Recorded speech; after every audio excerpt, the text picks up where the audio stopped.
Hello दोस्तों, कैसे हैं आप लोग। आज फिर से आपका स्वागत है मेरे चैनल में।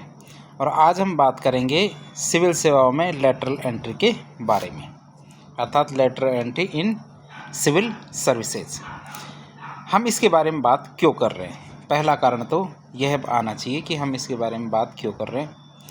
अभी हाल ही में क्या हुआ है कि केंद्र सरकार ने सचिव और संयुक्त सचिव इनके 45 पदों पर लेटरल एंट्री के जरिए भर्ती के लिए जो यूपीएससी हमारी संघ लोक सेवा आयोग इसके द्वारा जारी विज्ञापन था, इसको वापस ले लिया है।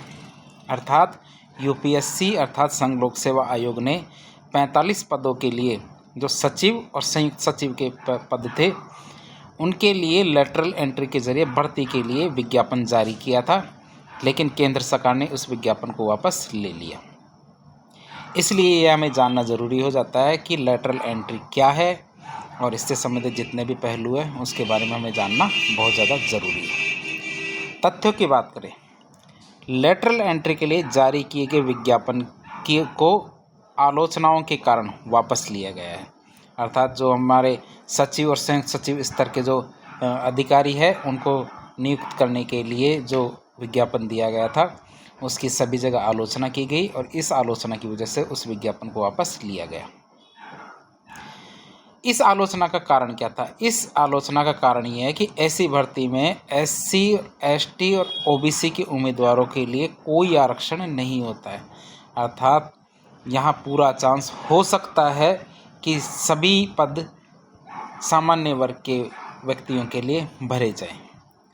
इसलिए इसका सभी जगह आलोचना की गई और इसका विरोध किया गया, क्योंकि इसके लिए एससी, एसटी और ओबीसी उम्मीदवारों के लिए कोई आरक्षण नहीं होता।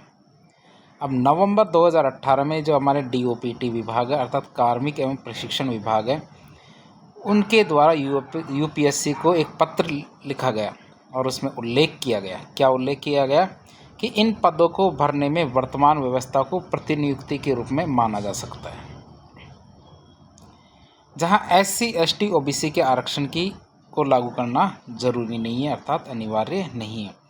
अर्थात डीओपीटी ने यूपीएससी को एक लेटर लिखा। लेटर में ये बताया कि जो पदों जो हम मांग रहे हैं सचिव और संयुक्त सचिव के पद, उनको प्रतिनियुक्ति के रूप में माना जाएगा, अर्थात उनको कुछ समय के लिए ही वहाँ पे लगाया जा रहा है, न कि उनको नौकरी दी जा रही है।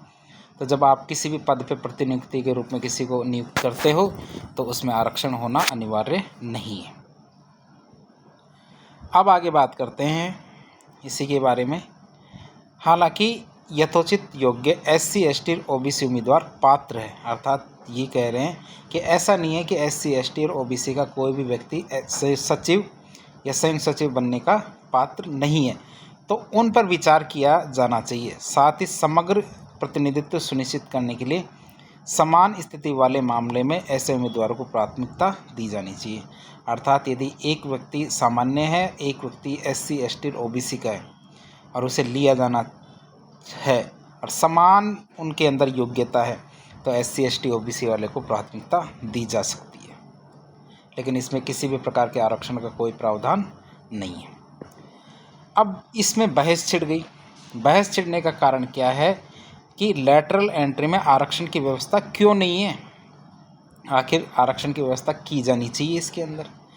जब सार्वजनिक नौकरियों और विश्वविद्यालय में आरक्षण को 13 पॉइंट रोस्टर के माध्यम से लागू किया जाता है, अर्थात जितनी भी नौकरियां होती है और विश्वविद्यालय की नौकरियां होती है उनमें जब आरक्षण को लागू किया जाता है तो 13 पॉइंट रोस्टर के माध्यम से इसको लागू किया जाता है। हम ये बात कर रहे हैं लेटरल एंट्री में आरक्षण की व्यवस्था क्यों नहीं की गई। इसका कारण बताए जाते हैं कि सार्वजनिक नौकरियों और विश्वविद्यालयों में आरक्षण को 13 पॉइंट रोस्टर के माध्यम से लागू किया जाता है और इसी फॉर्मूले के अनुसार 3 रिक्तियों तक की भर्ती पर कोई आरक्षण लागू नहीं होता। अर्थात यदि भर्ती की संख्या केवल 3 हो तो उसमें किसी भी प्रकार का कोई आरक्षण नहीं होगा और सभी भर्तियां ओपन रहेगी। आगे हम बात करें तो भर्ती के लिए हालिया जो विज्ञापन जारी किया गया था उसमें यूपीएससी ने 45 रिक्तियों का विज्ञापन जारी किया था। 45 रिक्तियों में सचिव और संयुक्त सचिव पद के लिए वो रिक्तियां थीं। यदि इन रिक्तियों के एक समूह के रूप में माना जाए, अर्थात 45 पूरी वैकेंसियां एक साथ आई है, तो 13 पॉइंट रोस्टर के अनुसार 6 भर्तियों पर एससी का कैंडिडेट, 3 भर्तियों पर एसटी का कैंडिडेट और 12 भर्तियों पर ओबीसी का कैंडिडेट और 4 भर्तियों पर ईडब्ल्यूएस श्रेणी के लिए आरक्षण होना चाहिए था। अगर ये इसको एक क्लब के रूप में या समूह के रूप में माने तो 45 रिक्तियों में कोई आरक्षण नहीं दिया गया, और यदि आरक्षण देते तो 13 पॉइंट रोस्टर की बात करें तो इसमें 6 सीटें तो एससी को मिलती, 3 सीटें एसटी को, 12 सीटें ओबीसी को और 4 सीटें ईडब्ल्यूएस को मिलती। ईडब्ल्यूएस का मतलब होता है आर्थिक रूप से जो पिछड़े वर्ग होते हैं उनको ईडब्ल्यूएस श्रेणी के अंतर्गत रखा जाता है, और इनके लिए 10% आरक्षण का प्रावधान किया गया है। लेकिन चूंकि रिक्तियां प्रत्येक विभाग के लिए अलग अलग जारी की गई है, इसलिए ये सभी प्रभावी रूप से एकल पद की रिक्तियां हैं, अर्थात हर विभाग में केवल एक पद की रिक्ति मानी गई और 3 रिक्तियों तक कोई आरक्षण लागू नहीं होता है। इस कारण इन पर कोई आरक्षण लागू नहीं किया गया। अब एकल पद कैडर में आरक्षण लागू नहीं होता, अगर अर्थात सीट ही एक है तो उसमें आरक्षण किस प्रकार लागू किया जा सकता है। चूंकि लेटरल एंट्री के तहत भरा जाने वाला प्रत्येक पद एकल है, इसलिए इस पर आरक्षण लागू नहीं होगा। लेकिन एक एक करके तो 45 पद तो बना ही दिए गए हैं, तो 45 पदों पर तो ये आरक्षण लागू होना चाहिए। अब केस की बात करते हैं तो अखिलेश कुमार सिंह बनाम राम दवन एवं अन्य वाद एक आया था। इस वाद में सुप्रीम कोर्ट ने निर्णय दिया कि एकल पद कैडर के में आरक्षण 100% आरक्षण के बराबर होगा, इसलिए यह भारतीय संविधान के अनुच्छेद 16(1) और 16(4) का उल्लंघन करता है। यदि एकल पद कैडर है, अर्थात हमें एक ही सीट चाहिए, तो उसमें 100% आरक्षण हो जाएगा, अर्थात कि सभी के लिए वह ओपन रहेगा। अब हम बात करते हैं, ये तो हमारा मुद्दा था, अब हम लेटरल एंट्री के बारे में बात करते हैं। लेटरल एंट्री क्या होती है, कैसे इसका उपयोग किया जाता है। लेटरल एंट्री के बारे में हम बात करते हैं। इसके माध्यम से सरकारी मंत्रालयों और विभागों के मध्य और वरिष्ठ स्तर के पदों पर नियुक्ति के लिए पारंपरिक सरकारी सेवा संवर्गों के बाहर से व्यक्तियों की भर्ती की जाती है, अर्थात जो पारंपरिक रूप से प्रमोशन लेके सीनियर्स बनते हैं उनकी बजाय बाहर से व्यक्तियों की भर्ती की जाती है। यह उस पारंपरिक भर्ती से अलग होती है जिसमें यूपीएससी के द्वारा आयोजित परीक्षा के माध्यम से योग्यता के आधार पर पदों को भरा जाता है। अर्थात यूपीएससी जिस प्रकार परीक्षाएं लेती है आईएएस की, जो प्रमोशन होते होते होते होते सचिव या संयुक्त सचिव के पद तक पहुंचते हैं, सीनियर मोस्ट आईएएस सचिव या संयुक्त सचिव के पद पे पहुंचते हैं, उसके अलग यूपीएससी इस लेटरल एंट्री के माध्यम से बाहर से व्यक्तियों को उन पदों पर नियुक्त कर सकती है। यह लेटरल एंट्री होगी। यह एक सलाहकारी भूमिका के लिए निजी क्षेत्र के पेशेवरों की नियुक्ति से अलग होता है, अर्थात जो प्राइवेट कंपनियां होती है उसमें यदि किसी भी प्रकार की समस्या आती है तो एक्सपर्ट की सलाह ली जाती है और एक्सपर्ट के कुछ समय के लिए नियुक्ति की जाती है प्राइवेट कंपनियों में। हम इनको इनसे अलग ही मानेंगे। उदाहरण के लिए बात करें तो भारत के मुख्य आर्थिक सलाहकार की नियुक्ति, जो आमतौर पर एक प्रमुख अर्थशास्त्री होता है, उसकी नियुक्ति की जाती है। इसे लेटरल एंट्री नहीं मानेंगे। अब आगे बात करते हैं, यहाँ 3 से 5 साल की अवधि के लिए की गई जो संविदात्मक भर्ती है, ये संविदात्मक भर्ती का अर्थात जो लेटरल एंट्री के जरिए जिन भी पदों पर भर्ती की जाती है वह 3 से 5 साल की अवधि के लिए होती है, अर्थात ये संविदा या ठेके या कॉन्ट्रैक्ट वाली भर्ती है, जिसमें प्रदर्शन के आधार पर कार्यकाल का विस्तार भी किया जा सकता है। अर्थात लेटरल एंट्री प्रदर्शन के आधार पर उनके कार्यकाल का विस्तार किया जा सकता है, अर्थात शुरू में उनको 3 साल के लिए लगाया जाएगा, यदि बेहतर कार्य करेंगे तो उनको 5 साल तक के लिए भी कार्य दिया जा सकता है। अब बात करें तो ऐसी व्यवस्था की, तो ऑस्ट्रेलिया, संयुक्त राज्य अमेरिका, यूनाइटेड किंगडम जैसे देशों में डायरेक्ट एंट्री मतलब परीक्षा के माध्यम से और लेटरल एंट्री दोनों तरीकों को अपनाया गया है, अर्थात आप परीक्षा पास करके भी भर्ती होकर सिस्टम में प्रवेश कर सकते हो या फिर लेटरल एंट्री के जरिए भी प्रवेश कर सकते हो। अब भारत में लेटरल एंट्री की शुरुआत कहाँ से हुई, अर्थात ये विचार सबसे पहले कहाँ आया और किसने इसको आगे बढ़ाया। भारत में लेटरल एंट्री के विचार का विकास 1966 में जो प्रथम प्रशासनिक सुधार आयोग बना था, जिनके अध्यक्ष मोरारजी देसाई थे। इस आयोग ने पहली बार लेटरल एंट्री का सुझाव दिया था कि हमें ऊंचे पदों पर एक्सपर्ट्स की नियुक्ति करनी चाहिए और उनकी भर्ती लेटरल एंट्री के माध्यम से की जानी चाहिए। इसके बाद आया द्वितीय प्रशासनिक सुधार आयोग। द्वितीय प्रशासनिक सुधार आयोग ने लेटरल एंट्री को संस्थागत बनाने की सिफारिश की।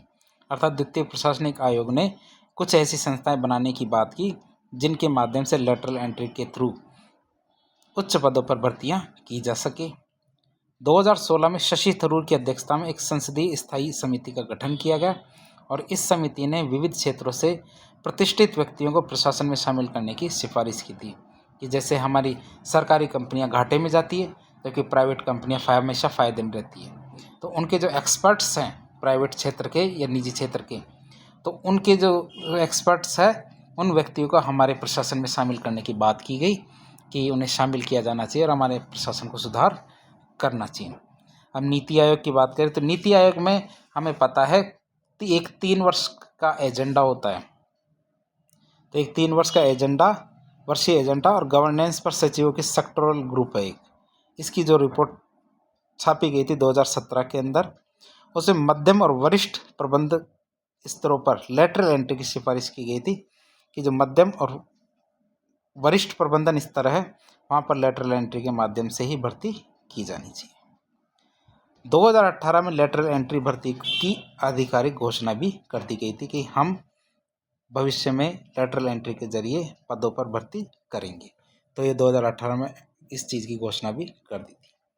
अब सबसे बड़ी बात आती है इससे फ़ायदा क्या है, क्या फ़ायदा है हम लेटरल एंट्री के जरिए उच्च पद या मध्यम स्तरीय पद होते हैं उन पर भर्ती करें। तो पहला फ़ायदा देखें तो पहला फ़ायदा है अधिकारियों की कमी को दूर करना।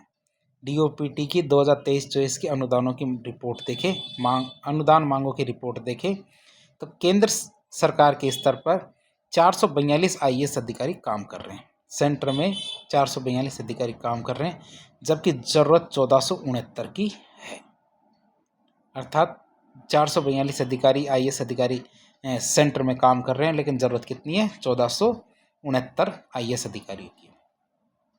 एक बसवान समिति आई थी, तो बसवान समिति ने भी अधिकारियों की कमी को देखते हुए लेटरल एंट्री का समर्थन किया था कि यदि आपको ज़रूरत हो तो नई भर्ती करने की बजाय लेटरल एंट्री के जरिए उन कार्यों के लिए जो आपके सामने कार्य आए हैं उन कार्यों को करने के लिए लेटरल एंट्री के जरिए 3 से 5 साल के लिए एक संविदात्मक रूप में अधिकारियों की भर्ती कर ली जानी चाहिए। ये बसवान समिति की भी सिफारिश थी।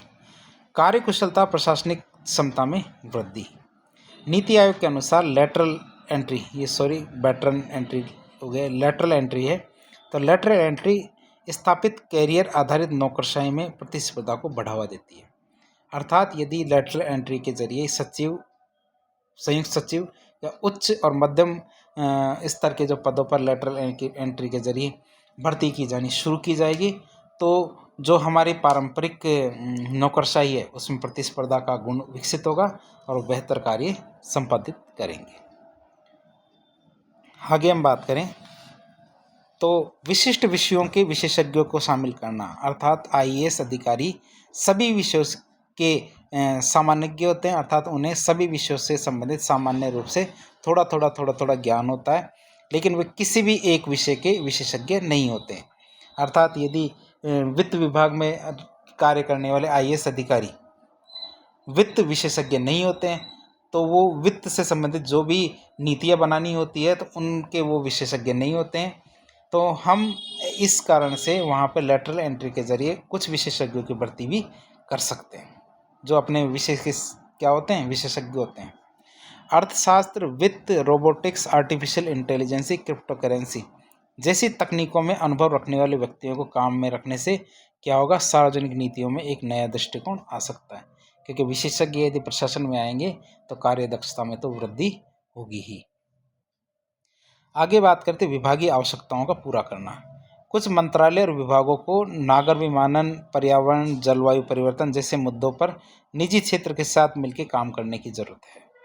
अर्थात कुछ ऐसे क्षेत्र है जिसमें सरकार अकेली कार्य नहीं कर सकती, उसे प्राइवेट सेक्टर से के साथ मिलकर भी कार्य करना होगा। तो प्राइवेट सेक्टर और गवर्नमेंट सेक्टर के यदि विचारों को मिलाना है तो लेटरल एंट्री के जरिए उनके विशेषज्ञों को शामिल करना जरूरी है। अब बात करते हैं यदि हम लेटरल एंट्री के जरिए अधिकारियों की उच्च और मध्यम स्तर पर भर्ती कर देते हैं तो दिक्कत क्या आती है, आखिर इससे हमें दिक्कत क्या है, ये केवल या फिर बनावटी दिक्कत है। ये दिक्कत के बारे में बात करें अर्थात इससे जुड़े हुए कौन से मुद्दे हैं। पहला, अल्पकालिक फोकस, अर्थात सीधी सीधी बात है, जब किसी भी अधिकारी को 3 से 5 साल के लिए भर्ती करेंगे तो वो उसका विजन कितना बड़ा होगा। उसका विजन ये होगा कि मुझे 2-3 साल काम करना है, 3 काम करके घर जाना है। तो बात करें 3 से 5 साल के लिए नियुक्तियां अल्पकालिक नीतिगत लक्ष्यों को जन्म देती है, अर्थात वह बड़े विजन को विकास नहीं कर सकती, जिसमें दीर्घकालिक विजन का अभाव होता है, क्योंकि उन्हें पता 3 साल के बाद 5 साल के बाद उन्हें हटा दिया जाएगा, तो उनके पास दीर्घकालिक विजन नहीं होगा। दूसरा, संवैधानिक प्रावधानों के साथ टकराव, आरक्षण की नीति के दायरे के बाहर होने वाली भर्तियां सामाजिक और न्याय और समानता के उद्देश्यों को प्रभावित करती है। अर्थात जैसा कि हमने देखा कि एकल पदीय ये भर्ती थी, लेकिन संयुक्त रूप से 45 पदों की भर्ती थी, जिसमें यदि आरक्षण लागू किया जाता तो विभिन्न SC, ST, OBC, EWS के विभिन्न पदों पर भर्ती हो सकती थी। तो इस तरह जो भर्ती के प्रावधान है आरक्षण के, उनको बाईपास करके लेटरल एंट्री के जरिए यदि आप अधिकारियों और उच्च पदों और मध्यम स्तरीय पदों पर भर्ती करेंगे तो यह संवैधानिक जो प्रावधान है उनके साथ टकराव या उनका उल्लंघन माना जाएगा। आगे बात करते हैं हितों का टकराव। निजी क्षेत्र के व्यक्ति लाभ के लिए सरकारी निर्णयों को प्रभावित कर सकते हैं, अर्थात लेटरल एंट्री के जरिए जिनको हम प्रशासन के अंदर शामिल करने का प्रयास करेंगे, वह जिस क्षेत्र से आया है वह अपने क्षेत्र को अनुचित लाभ पहुंचाने का प्रयास करेगा जितने समय वह कार्य करेगा उसके दौरान। इसमें रिवॉल्विंग डोर गवर्नेंस के जोखिम को बढ़ावा मिल सकता है। अब हम बात करेंगे रिवॉल्विंग डोर गवर्नेंस क्या होती है। रिवॉल्विंग डोर गवर्नेंस का आशय है कि लोक अधिकारियों को का सार्वजनिक सेवा के दौरान अपने पद का दुरुपयोग करना, अर्थात जो भी लोक अधिकारी है, सरकारी अधिकारी है, वो जब सरकारी सेवा का कार्य कर रहे हैं तो उस दौरान वो अपने पद का दुरुपयोग करते हैं, और दुरुपयोग करते हुए लॉबिंग की भूमिका निभाना जैसा कि संयुक्त राज्य अमेरिका में होता है, अर्थात वह पद पे रहते हुए उससे संबंधित जो निजी क्षेत्र के लोग होते हैं उनको अनुचित लाभ पहुंचाने का प्रयास करते हैं, और संयुक्त राज्य अमेरिका में ऐसा कई बार देखा गया है। आगे बात आती है जवाबदेहिता की चिंताएं, अर्थात निजी क्षेत्र से नियुक्त अधिकारियों को उनके छोटे कार्यकाल के कारण जवाबदेह ठहराना मुश्किल होता है, अर्थात यदि निजी क्षेत्र से आप कुछ लोगों को लेटरल एंट्री के जरिए अधिकारी बनाएंगे तो उसमें जवाबदेहिता का अभाव होगा और वो जवाबदेह नहीं बन पाएंगे। जमीनी स्तर के अनुभव की कमी, प्रशासन का एक ही उद्देश्य होता है कि वह जनता को या लोगों को जो सेवाएं होती हैं उनको उपलब्ध कराए, लेकिन जो लेटरल एंट्री के जरिए जब भी आप अधिकारियों की नियुक्ति करते हैं तो उसमें ज़मीनी स्तर के अनुभव का अभाव होता है, अर्थात प्रशासनिक नियमों के लिए विविध अनुभव की आवश्यकता होती है। यदि आप प्रशासनिक नियम बनाना चाहते हैं तो आपको अलग अलग प्रकार के अनुभव होने ज़रूरी है, न कि कोई विशिष्ट कौशल की।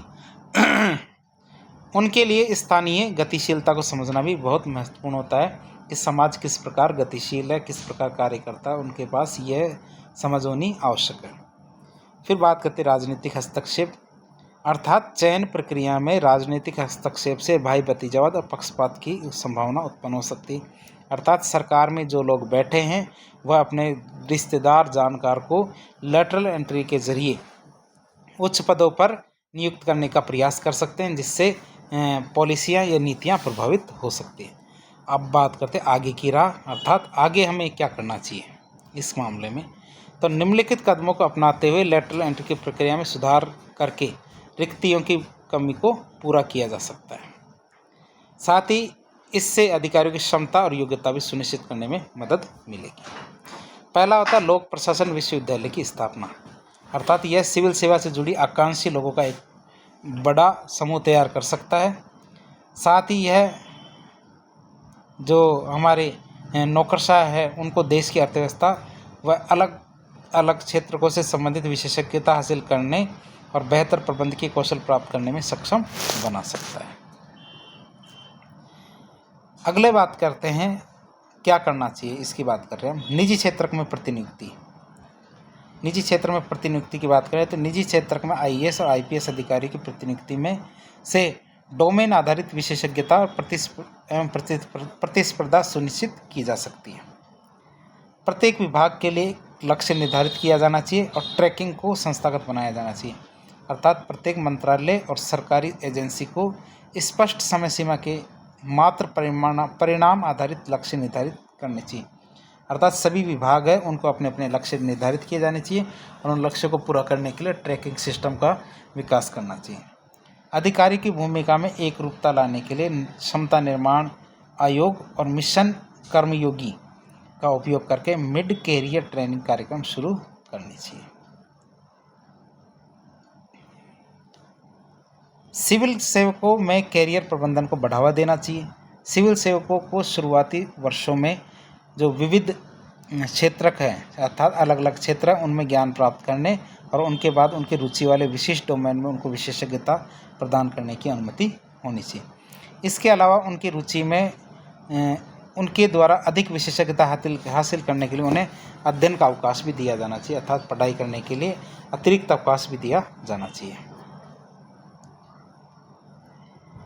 आगे बात करें तो 2 स्तरीय प्रवेश प्रक्रिया, अर्थात पूर्व आरबीआई गवर्नर डी सुब्बाराव ने आईएएस में 2 स्तरीय प्रवेश प्रक्रिया की सिफारिश की थी, जिसमें सामान्य रूप में 20 से 25 साल की आयु वर्ग के लिए, उसके बाद लेटरल एंट्री के जरिए 37 से 42 साल की आयु वर्ग के लिए 2 तरह की भर्तियां होनी चाहिए। इस तरह की मध्य स्तरीय भर्ती से विविध क्षेत्रों में विशेषज्ञता को सिविल सेवाओं में शामिल किया जा सकता है।